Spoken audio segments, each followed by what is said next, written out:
petit exercice spécifique pour la prévention du syndrome du canal carpien. On va étirer nos fléchisseurs et nos extenseurs au niveau de nos avant-bras, ce qui permet de faire ça et ça. On va commencer par un premier côté, peu importe. On va venir caler le coude contre nos côtes si on peut, si on a suffisamment de souplesse. Et on va venir saisir le bout des doigts pour ouvrir ici. On va chercher, comme dans tous les étirements, à se grandir au maximum. Les 20 secondes qui suivent, c'est peut-être l'occasion de prendre pendant 20 secondes conscience de ce qui se passe au niveau de notre respiration. C'est un moment pour nous, au calme. Et on relâche le tout tranquillement avant de passer à l'autre côté. Même consigne. J'ouvre le poignet. Pas de douleur, une légère tension musculaire. On cherche toujours à se grandir.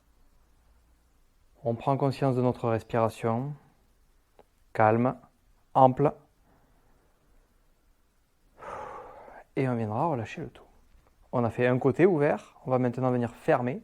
Et avec notre main libre, on va venir accentuer un petit peu ça. On n'est pas en train de se tordre le poignet évidemment. Mais là, du coup, vous allez sentir l'étirement sur cette zone-là.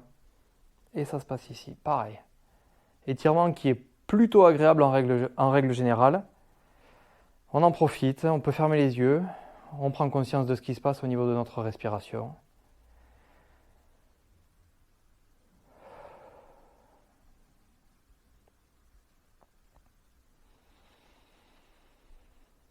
Et on relâche tranquillement avant de passer à l'autre côté. Même principe. Je cherche à me grandir. Et je prends bien conscience de cette respiration du moment.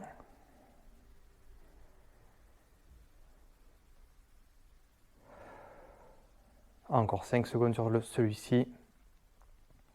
Et on relâchera doucement. On peut ajuster ça avec un petit peu de mobilité dans la foulée. Et maintenant, c'est à vous de le mettre en place. Ça peut se mettre en place sur des pauses. Ça peut se mettre en place à tout moment de la journée. Il suffit d'y penser.